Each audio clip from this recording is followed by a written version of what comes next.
what happens with post-traumatic stress and trauma, particularly with BOFU, when you re-enter the body, your soul re-enters the body, there's a natural reflex for every single bit of trauma you've ever had, including all the transgenerational stuff stuck in our body, to come out all at once. And so I've witnessed more terror, like true terror, from people coming back into their bodies after 5-MeO. It's an incredibly difficult thing to integrate.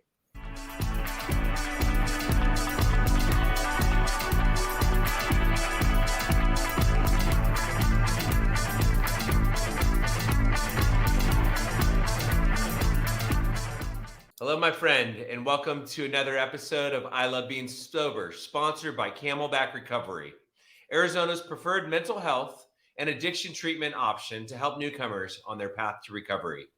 If that's you or someone you know, then you're in the right place.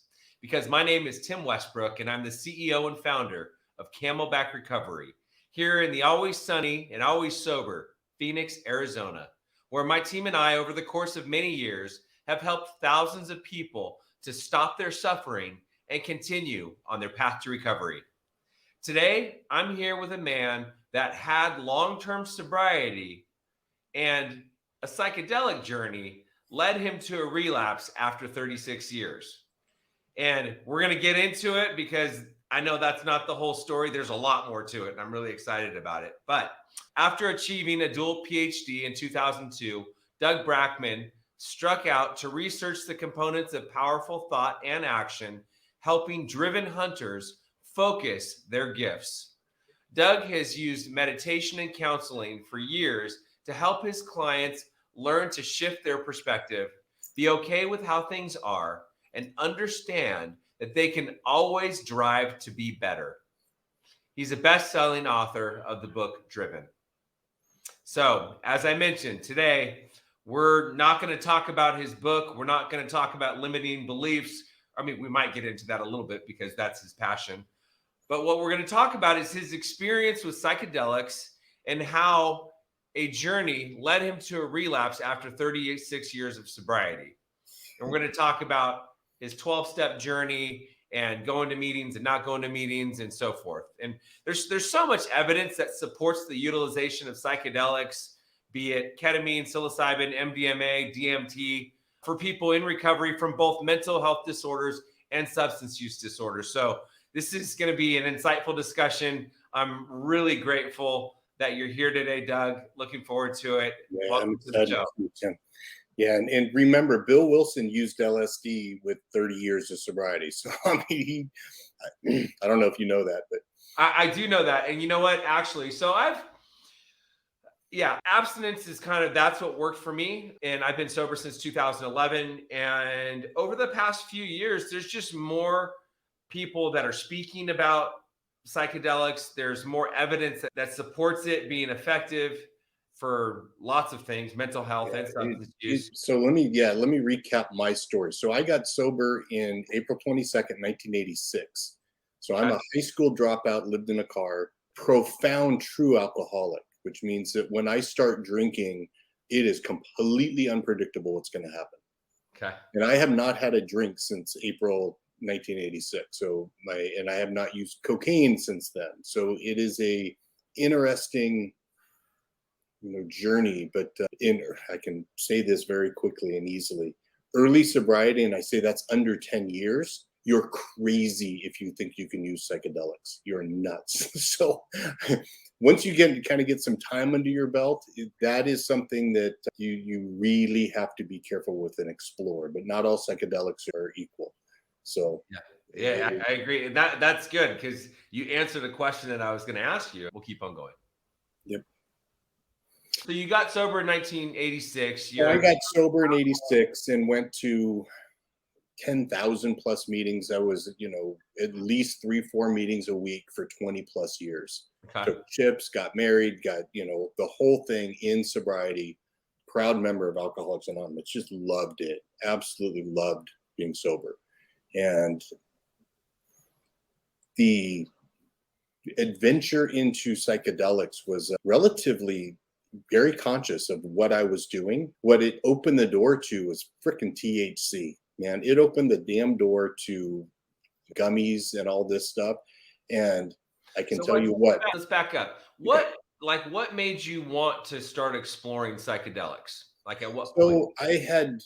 So as all, 11 step prayer and meditation, incredibly spiritual.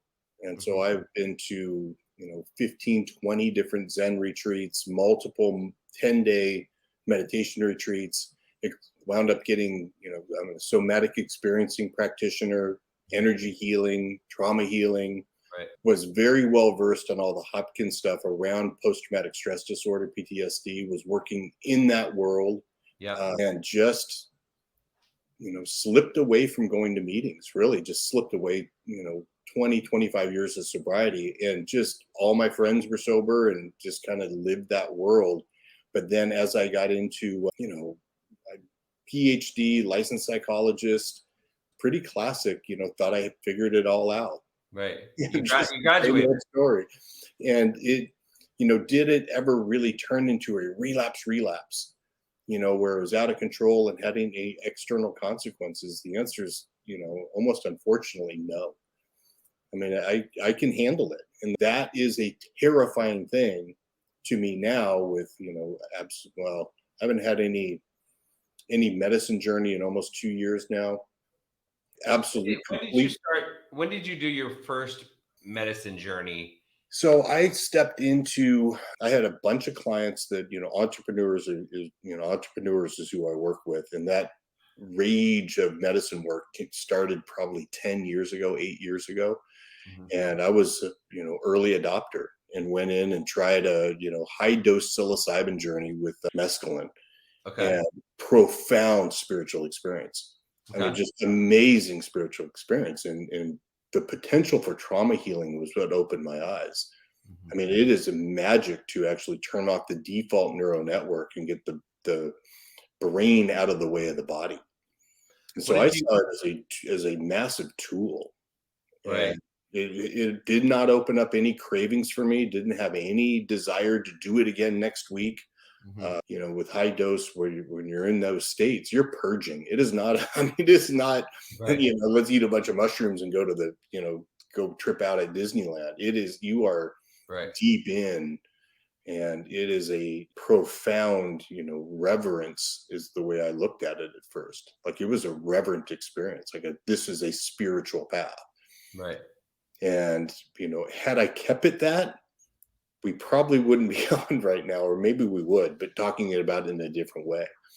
But again, I had 25 years of abstinence from everything and spirituality, and I've had a 20+ year daily meditation practice, long-term Zen retreats, have done thousands of hours of trauma healing. And so, who I was when I was first, living in a car doing cocaine is not who I am today. Right. And so, before you listen to this and go, well, shit, I got my shit together, maybe I should try it, be damn careful, and the psilocybin, mescaline, the naturals, particularly psilocybin, has almost no addictive properties to it. It doesn't hit the dopaminergic system, it doesn't. And it's self-correcting. If you abuse it, it'll make you puke. Right. So it's, not really a drug of abuse. And so it's an interesting difference, but it opened the door to experimenting with MDMA, which is profoundly addicting. And that I can get a craving for very quickly. And I did, and, scared the shit out of me. And so I never did it again. It was like, oh crap, not that. Right. And so it, but again, I'm probably not the best to, because I stopped after 1-2 experiences with MDMA and said, that shit is no, because I could feel the monster. I could feel the 800-pound gorilla wake up and go, let's do that again. And it scared the crap out of me. So I had enough kind of awareness and sobriety under my belt to keep it from going off the rails, but I could feel the rails right there. And I could have jumped on them. Yeah. I watched a guy at the Psychedelic conference in Phoenix. I think his name is David Drishke. He owns an Ibogaine clinic in Mexico. And he says major trauma lives in the subconscious mind. And the only way to treat that major trauma is to get to the subconscious mind. Yeah, trauma lives in the body. Okay. And it's this conscious mind that keeps us out of the body and Okay. keeps the mind, it keeps the trauma from coming up. And so, what brings trauma up is a safe environment. And so it's Right. when people come back from Afghanistan, that's when they're safe is when they freak out. In particular, a lot of these protocols that they're using for medicine work are designed to really help the body and the brain get out of the way more than actually anything else. And it's the body naturally heals. But, this medicine work, and I say that to everybody I can, medicine is not the work. Right. And you don't need medicine to do the work. If you're doing the work and you're getting down the path with it, these protocols can help accelerate that some. Right. They can make it faster. And, that's my old, and I teach this stuff, I talk a lot about it because it's opening a giant can of worms of trauma. Right. And if you don't know what you're doing with the worms you already got out, why are you going to bring more worms out? So it is this ability. Right. And so I've seen it make most people worse. So it's almost, and this is kind of my opinion, perception, whatever you want to call it, is that before a person goes down the path of psychedelics, they need to make sure they're at a pretty good place, spiritually, emotionally, physically, mentally. Well, it's that awareness of mind that, what does sobriety mean? I have been profoundly addicted to scuba diving, getting my dive masters. I'm a, 10-year triathlete. I mean, I was doing long course triathlon for 10 years. I was on a bike for 10,000 miles a year. And that, so it's. No, I know. I've done Ironman twice. So I know. So it is that, is that still sober if you're on a bike rather than working? And so it's, consequences are consequences. Right. The thing for me, in particular, the awareness for me, when I first got sober in 86, I was, I'm 185 pounds now. I was 138 pounds. And I discovered, ether-based cocaine, where you take liquid ether and you put it on cocaine. It's what blew up Richard Pryor. Wow. And it's true freebase. It's not the baking soda crap that they do. And it demonstrated very clearly to me that once I had that substance anywhere in proximity to me, I did not have a choice. Wow. The power of choice was removed from me. And, if you look at the 12 steps, that is the core foundation of step one, that we are truly powerless. And it doesn't mean when I start drinking, I have an issue stopping. It means that I am powerless against the first drink when I'm dead sober. Okay. And so it's that awareness, if you've got that awareness when that monster wakes up and it scares the crap out of you, right, and you're really good at surrendering to a power greater than self, then you have an opportunity to not be drug around by your addiction. But, bass fishing and everything else, I mean, leading up to, this last stint of recovery that I got now, I bass fished 45 days a row in the spring through pinched a nerve in my hip. And so it was, my addictions are my addictions, and are they under control is the greatest illusion you can have. And so it's the true definition of an addiction is to repeat a behavior despite negative consequences. So if you're not having negative consequences, then is it really an addiction? It's it is a classic. I have Labrador retrievers. And at one point I usually have one Labrador. Right now I have two Labradors. At one point in my life, I almost had three Labradors. Okay. And they're very dependable. Why? Because when I walk through the door, they do their little happy butt dance, and it makes me feel good. Yeah. But they poop. They have vet bills. They're a pain in the ass to travel. I got to board them. And so every positive has a negative along with it. Right. And am I really willing to look at the negative? And that psilocybin and 5-MeO DMT, which is it is not even a hallucinant. It is a spirit molecule. It's the God molecule. The God molecule, yeah. And I did it 5 different times in 5 different ways, and I do not regret that at all. Profoundly changed the way I understand God, experience my spirituality.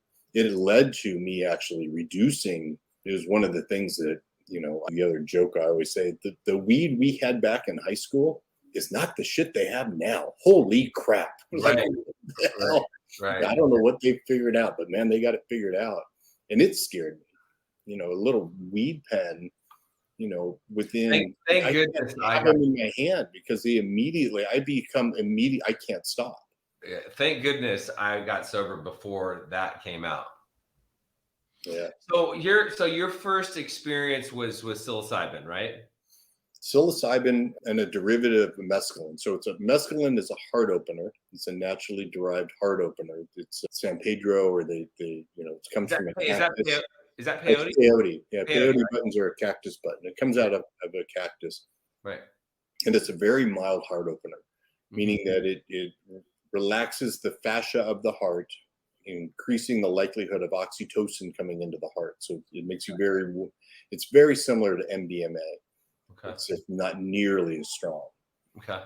And so you combine that, so it opens this capacity for love in the body, and then you use a psilocybin, which is very dose dependent on turning off the default mode network in the brain, turning off your ego. So it gets out of the way. It takes the monkey mind out of the way of actually experiencing love. Okay, so you have the first experience. It's profound. And then what? It was probably 4 months later. Another journey, this next one was MDMA with psilocybin. Okay. And probably 10 times the effect of the heart opener. Okay. I mean, it shocked me. You forget what it's like to be on drugs after 30 years. Right. Yeah. You really do. Yeah. And I mean, you are looped out of your brain. Right. You're so in love and so overwhelmingly, but it scared me. I'm very, very dopaminergically sensitive. So anything that hits my dopamine. And MD, methyl dioxin, methamphetamine, the MA is the methamphetamine part. And that, the depletion 2 days later kicked in that craving of, man, I could, I liked it too much, and it scared me. It scared the shit out of me. Okay. And then what? That opened the door to the 5-MeOs and, which is the ayahuascas and the toad, they call it, where you're smoking toad. It's the bofu. Yeah. That was really a before and after experience, like before, and then afterwards. It's hard to describe the experience that it is. I mean, you experience complete light love, for lack of a better word. You experience God in its fullest. And so it opened the door to really a different understanding and way of being in this world. And that is arguably the one that is probably not considered a relapse.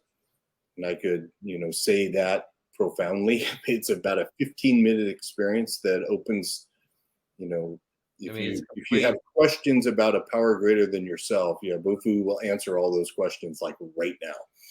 Right. And I hear other people talk about it, and it's like death of the ego liberation. Those are the types of words that I hear. Yeah, it's I went back and repeated it because Peter Levine teaches a course on near-death experience, and it is the near-death experience. And so I was very drawn to the experience of not only ego death, but actually soul. There's no real words for it, but it's a clarification of how soul re-enters the body, leaves the body and enters the body. And so, DMT is released throughout every cell in the body, but it's released day 23 post-conception. So egg and sperm meet day 23 in mom's uterus. And then during vaginal birth, when the lungs are really squeezed, and then 3 to 4 minutes before death. So my theory is it's when the soul enters and leaves the body. Okay. And that coming back into body was something that, in a very new way became a magical experience that's changed me forever. Right. Witnessed 50 people probably doing it.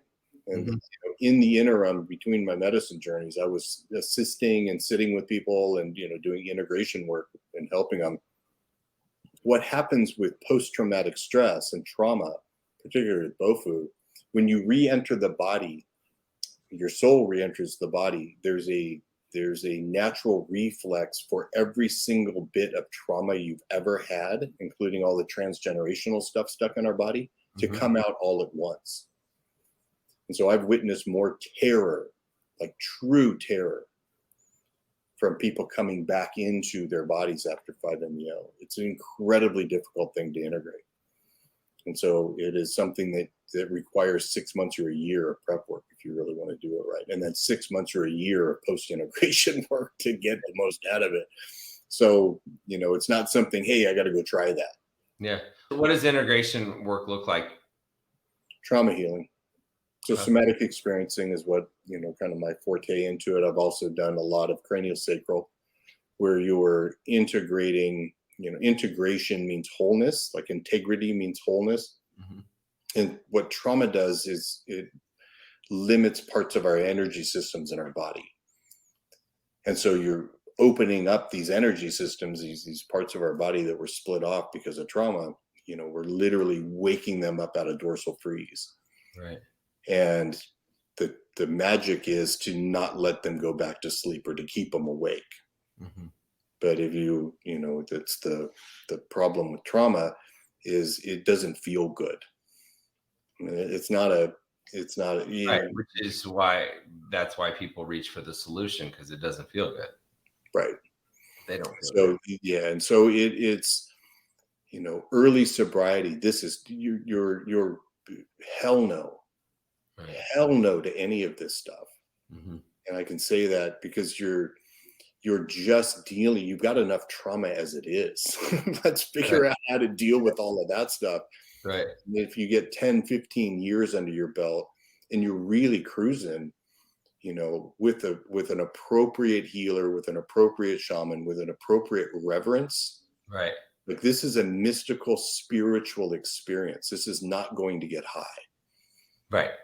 And so, the candy flipping, going to a rave and everybody doing that stuff. No, that's just straight up drugs. I mean, and right. And seeing more people now, as it's, well, I got to do medicine work, and they're doing this shit every other week. And they're calling it medicine work. And it's like, no, you're doing drugs. Right. Yeah, you're just going to get high. Yeah. Okay, so for you, tell me about the what you consider the relapse. You said that you THC. THC. The gummies, man. What brought on that craving? Like, what was it that brought the craving on? So it complications from life and just living in a circumstance that was not, fulfilling. Okay. To say the least. Okay. And rather than actually, it's just classic relapse. I didn't like my life. Yeah. And, felt trapped in what I was. And, it's currently changing, but it's just was cowardice, didn't deal with my shit. Yeah. Now, was that the fault of the psychedelic, or was it just life? Why I say psychedelics, it opened the door to it. Okay. It really did, because if I was absolutely sober from everything, I don't think the gummies would have appealed to me. Okay. And it opened that, the possibility that maybe I could handle it. And the problem is I pretty much could. And that scared me. Where you get the dosage creep and, THC, it's about tetrahydrocannabinol. It's about a third of people. A third of people have the TH part hits them primarily, and that's serotonin antagonist in the frontal lobe. So it makes you, think a lot more. the cannabinoids are the calming aspect. Okay. So you get a nice balance between the LSD part of it, where it's expanding your mind, but then you're calm enough to enjoy the mind expansion. Okay. Then you have a third of people that are primarily having the mind expansion without the calming. Mm-hmm. And it's the, chick in high school, you don't want to get high because she's going to get paranoid and call her dad. It's that paranoia. Right.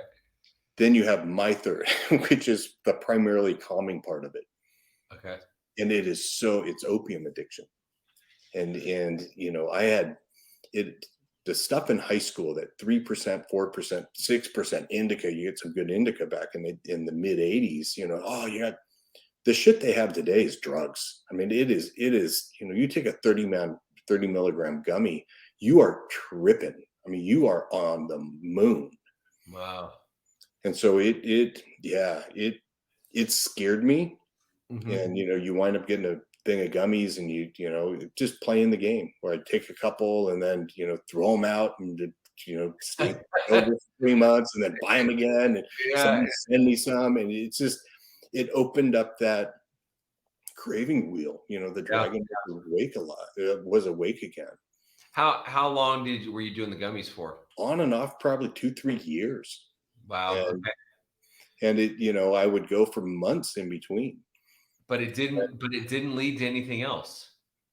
Didn't know alcohol, cocaine, and again, on top of this, I am meditating, I am praying, I am doing spiritual practice. I'm talking, all day long about, recovery from all different kinds of addictions. Right.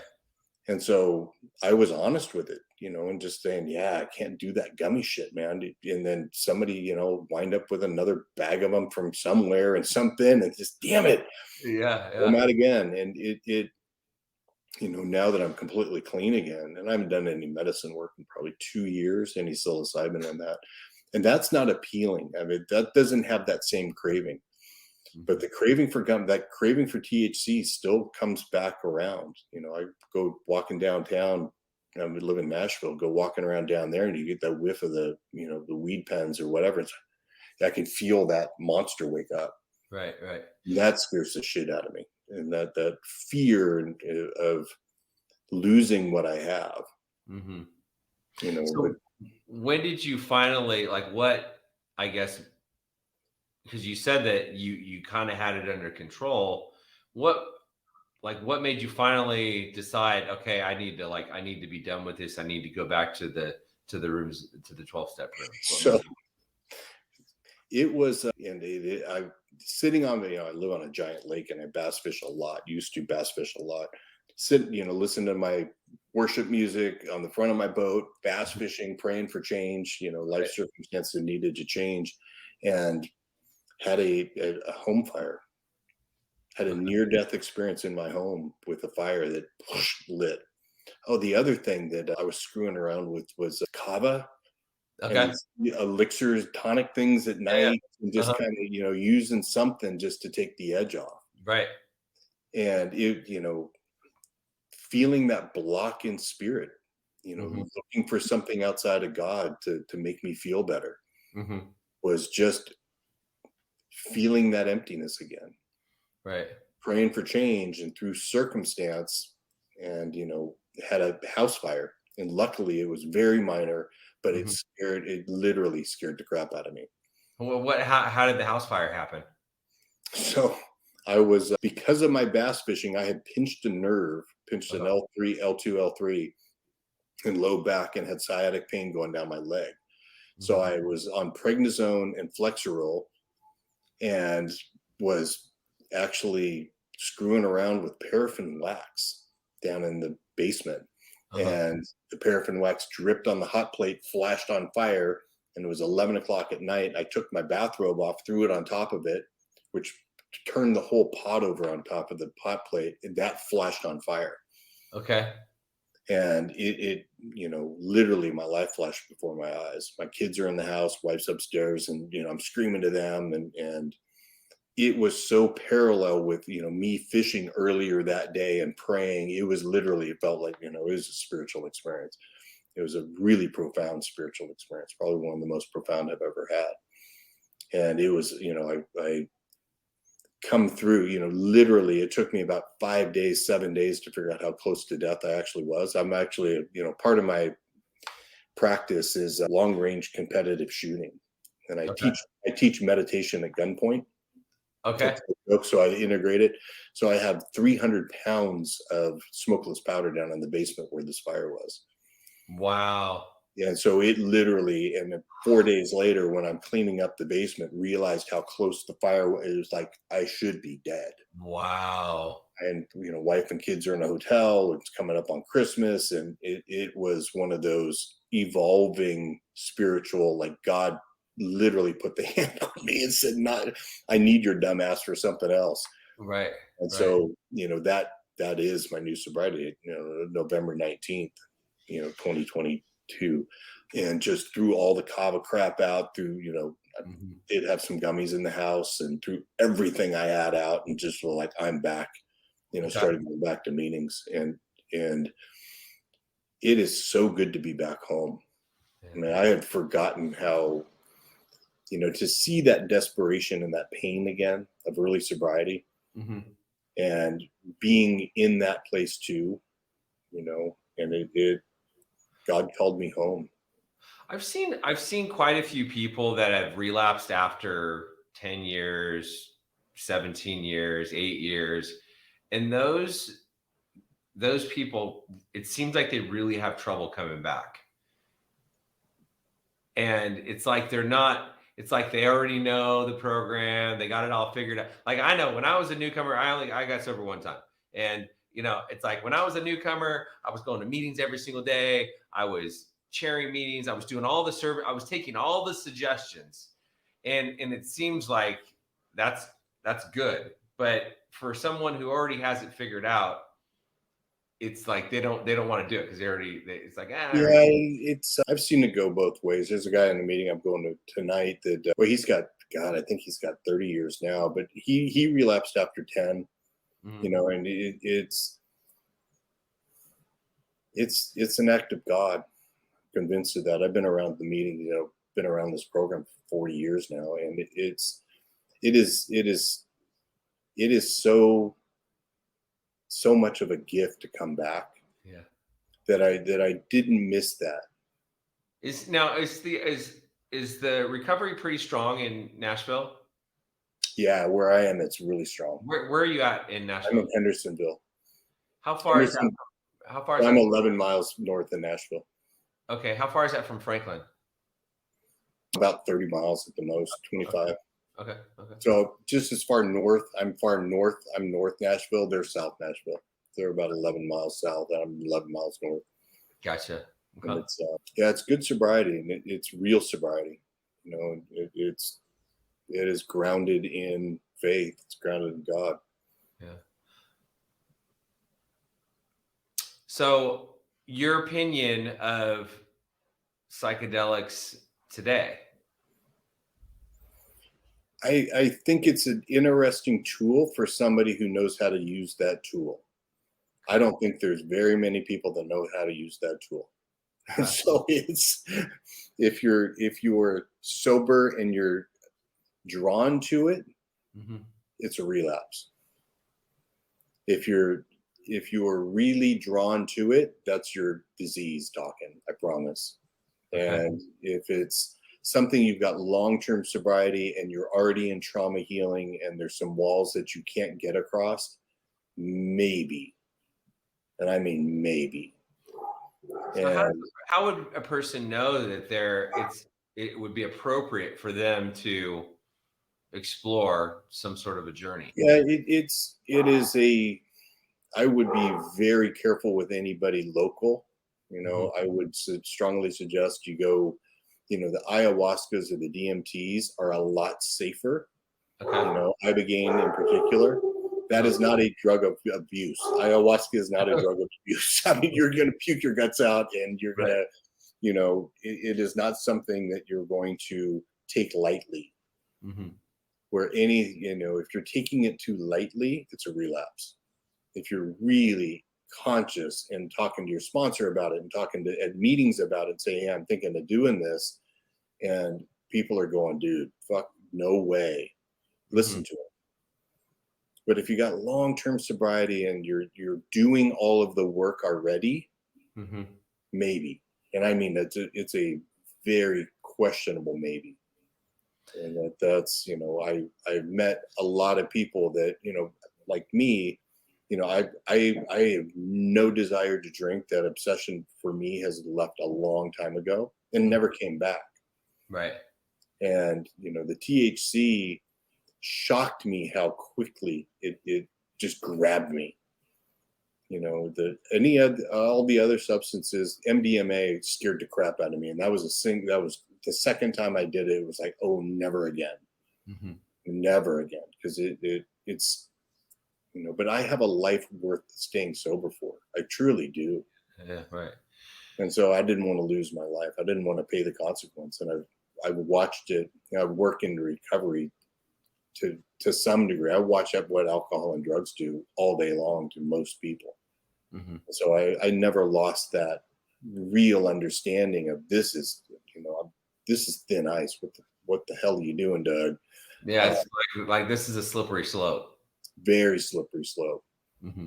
But the DMT's base I would be less concerned about, but that's any of the MDMAs and stuff. You're crazy. I mean, it's too dopaminergically sensitive for people like us. It wakes that craving back up.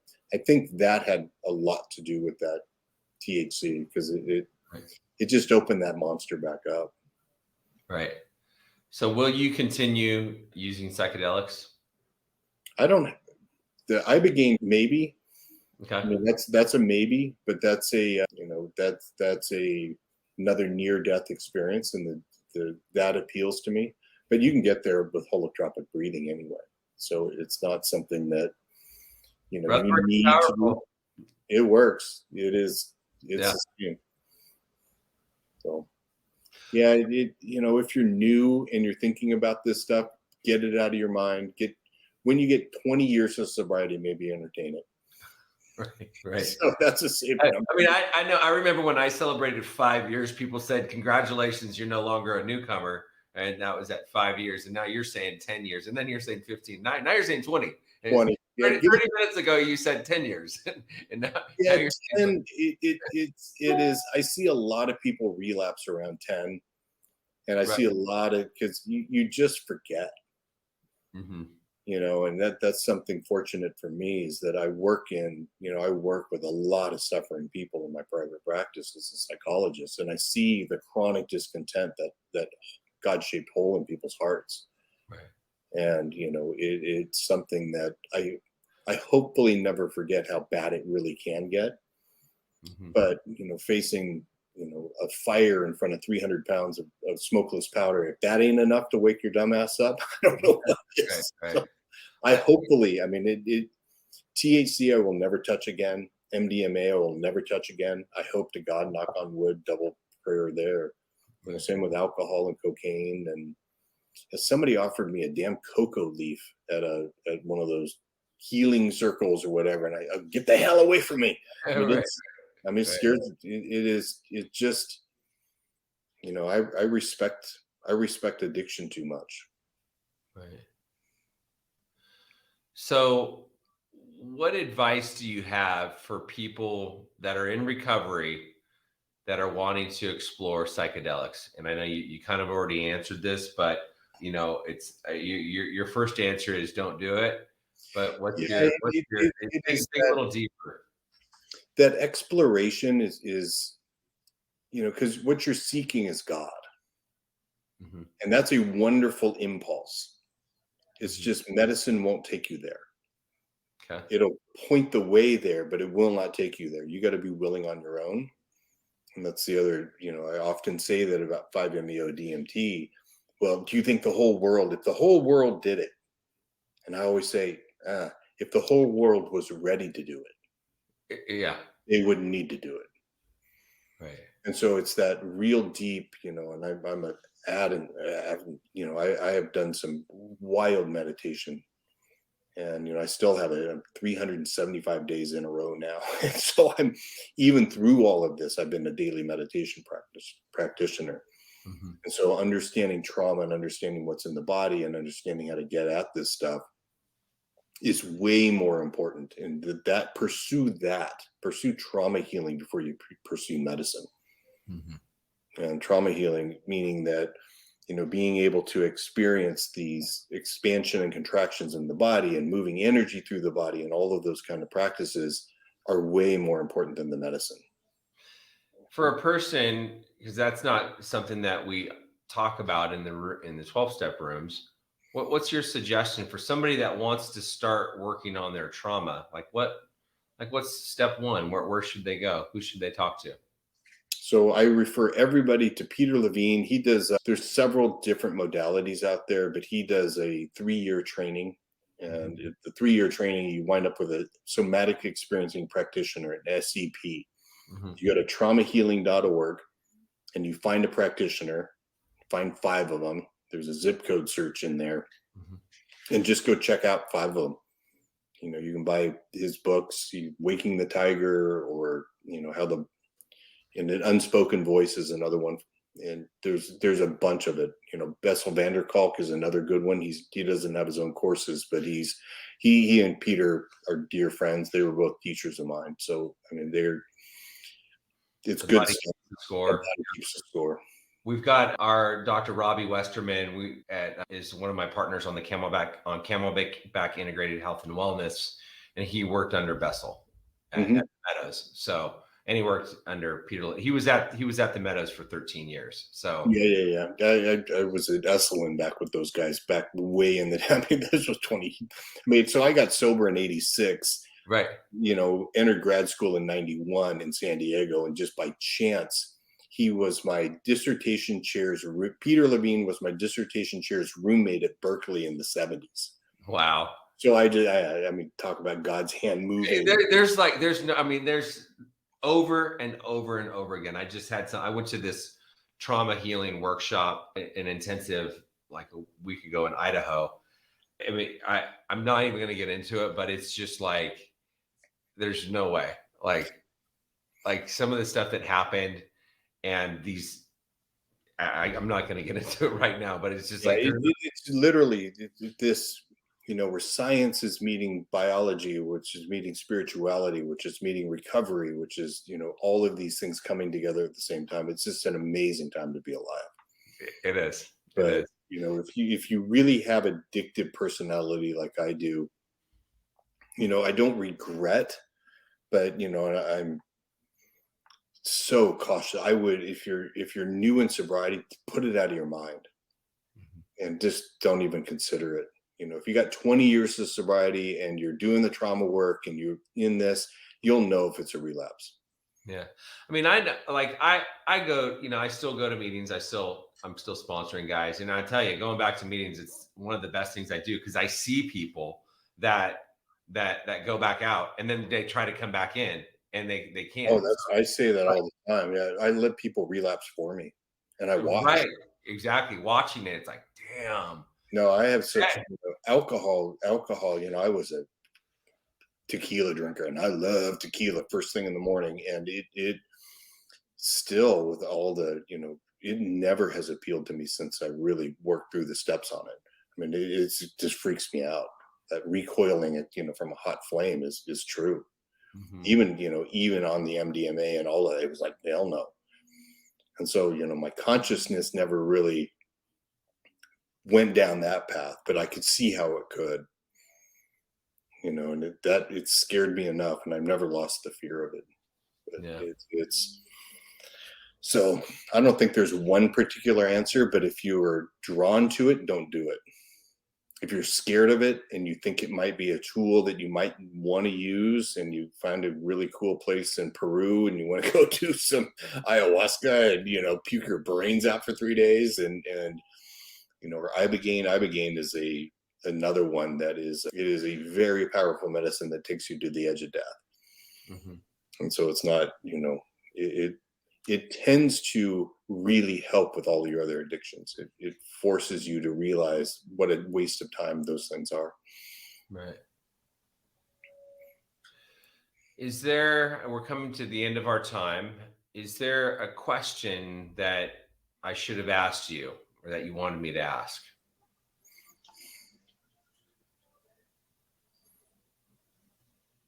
No, I'll say this though, that the anything medicine will give you, you can find in the 12 steps. You really can. And you can find it in meditation. You can find it in other ways, and that if you hear anything from me, you hear that my experience in it is enough to say, I don't need to do it. And look at the trauma healing, look at the holotropic breathing, look at some of these other techniques that are just as powerful, and they don't have that real relapse potential. Right. And so that, it is, do I regret the THC? Yeah, that sucks, but it's, It's part of your journey. So, I mean, you're here today. yeah. Right? And it did it ever really become an issue? Nah. Was it ever enough for me to feel that opening of, that God-shaped hole in my soul again? Yeah. Wow. Okay. And so it is a good reminder, as they say. So they talk about, the alcoholic behavior. So the alcoholic behavior isn't necessarily drinking; it's the lying, cheating, and the stealing. And so so did you ever end up going down that path? As you No, but it's, I wrote my book Driven, which we didn't talk about. It's we are wired, because of the genetic twist that we have, for chronic discontent, to feel like there's always something missing or wrong. Mhm. And to get rid of that feeling, we sacrifice our morals and our moral behavior and our character. And that something missing or wrong feeling, whether it's bass fishing or triathlon or women or gambling or dogs or collecting, hoarding, spending, it is, all of those things are ways of finding a solution. They're all solutions for this problem that doesn't really exist. Right. You're trying to escape from a feeling, and feelings aren't facts.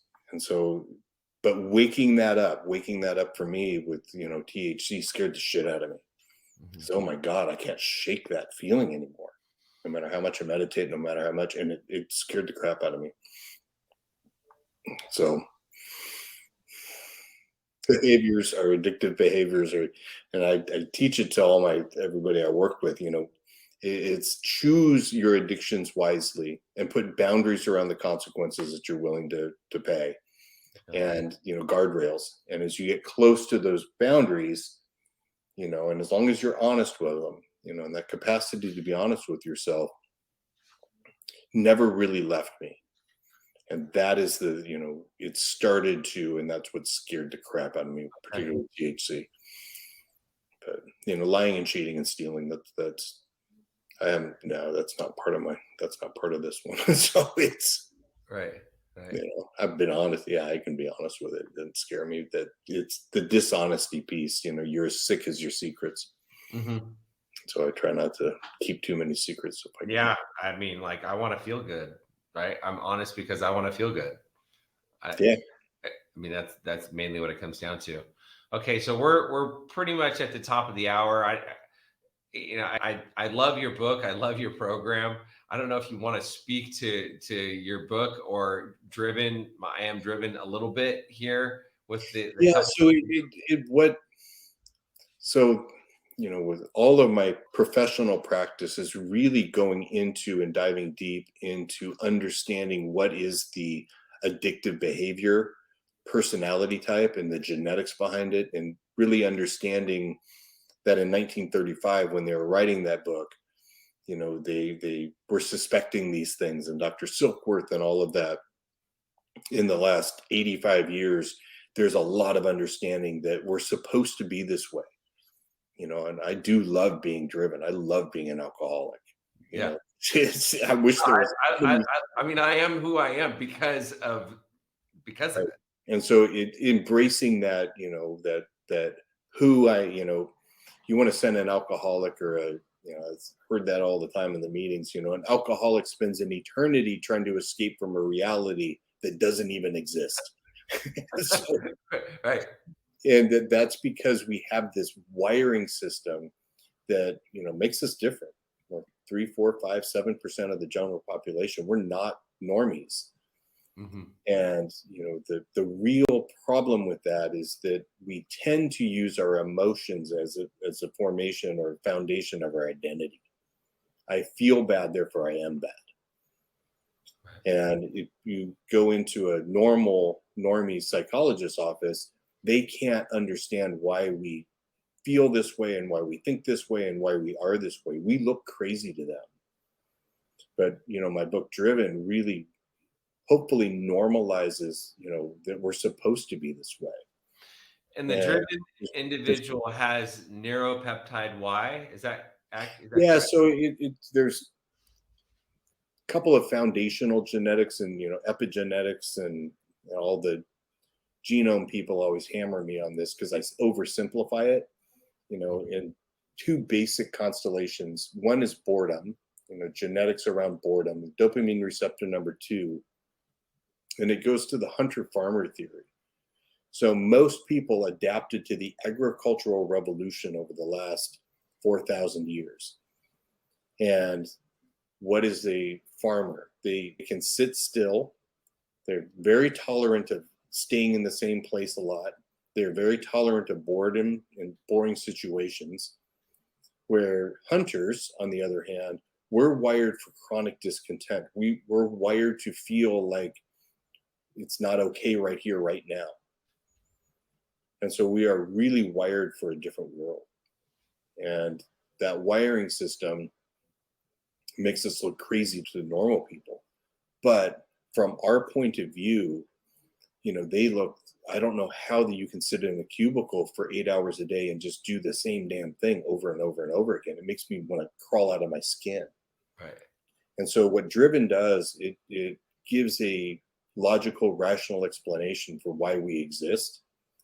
And then the solution for it, largely based on the 12 steps, which come from the Washingtonians, which came from the Theosophy movement and William James. And I use real basic moral psychology. But most importantly, rather than trying to figure out who you are, it's an acceptance of what I am. Mm-hmm. And so what I am is a monkey. I'm an animal. I'm Homo sapien, but I'm also have these genetic predispositions to feel this way and think this way and go this way. Yeah, that neuropeptide Y that you mentioned is another one that it's, as a hunter, we're designed to be very resilient. Why? Because we're chasing a rabbit. No, we're excited for the rabbit. The rabbit gets away. Flash of disappointment until we see another rabbit. Right. And once we see that other rabbit, all of the consequences of that past failure go away. Oh, I got another rabbit. Yeah, but you lost that one. I don't care anymore. Right. And so, that strange mental blank spot that they talk about in the big book where you can't remember for a week or even a month ago the terrible things that happened. That's neuropeptide Y. And so I can't remember, that forgetter in my brain about the consequences. It served us as hunters. It really did. And Right. it serves us as entrepreneurs. It serves us in so many ways. It makes us very resilient. But it also washes away the consequences, and you're more likely to do the same shit again and again and again because you can't remember the consequences. So I go through all of this in Driven, and it's interesting. Alcoholism is a different thing than Driven. Alcoholism is literally physical allergy to alcohol. Mm-hmm. And it's when I drink alcohol, most people, it doesn't affect them the same. For me, it hits my endorphins. And so you get this wildly euphoric, warm sensation in my body that everything's okay. It's endomorphine. It's morphine. It's heroin. Right. But the feelings of endorphins go away much quicker than the effect of the alcohol. That's when the phenomenon of craving kicks in. Right. So you wind up chasing the dragon. And so, a true alcoholic like me never wants to get drunk. I just want to stay in that magic spot. So and I knew that. I was scared to death of alcohol. That shit, that makes you do very violent, scary things. What percentage of people that are driven have the addictive personality? So it is the addictive personality. The driven is synonymous with it. I mean, Okay. I could have the type A, type double A. Yeah. I could have called it the trauma-based personality type. Uh-huh. We're designed, and you see these genetics and this personality kick in from generations of people that were in traumatic experience, because we're wired for a world that is scary and dangerous. Mm-hmm. I also could have called it the shame-based personality type, because we feel like there's really something missing or wrong with myself. And it's that feeling that there's something missing or wrong, like I don't fit in. That felt sense combined with a difference in my frontal lobe, that I don't have a logical, rational sense of identity. I have an emotion-based sense of identity. And so combine that with, here's a solution, here's a euphoric elixir to make that pain in my, sensory system of not enough go away. It was, from my first drink to nearly dying was 6 years. I had a drink at 12, and by 18, I was a daily tequila drinker. I loved it, Mm-hmm. and knowing that I couldn't stop scared the shit out of me. And you can't stop. You can. They didn't know you can't stop. How many times did it take you to get sober? How many times did you try before it actually? I went into my early sobriety, I was put into a locked psych ward for amphetamine psychosis because of freebasing and alcohol. Okay. And then I went into a locked psych ward for 11 days till I went to my first meeting. Then from my first meeting, I was like, oh shit, I'm not crazy. I'm an alcoholic. And I stayed sober. I still haven't had a drink since. So pretty clear when I was damn near dead. I was damn near dead at 18. Well, you've sure come a long way.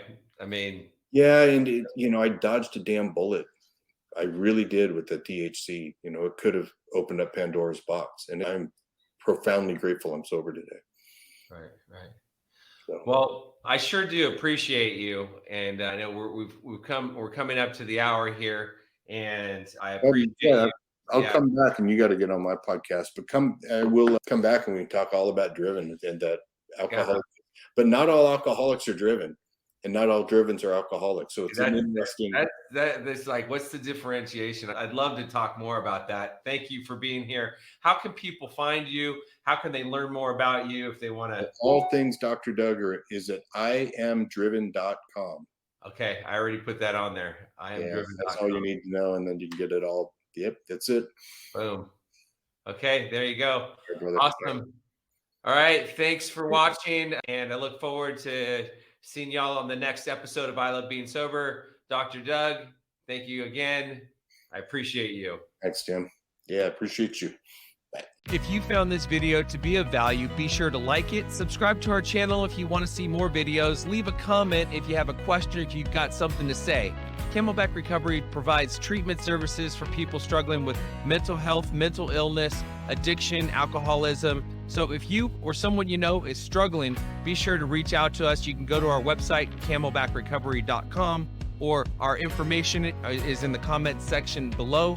And we provide everything from detox, inpatient, outpatient treatment, sober living, recovery coaching, sober companion services. So either we'll be able to help you, or we'll be able to refer you to people or treatment centers that might be a better fit. So I will see you in the next video.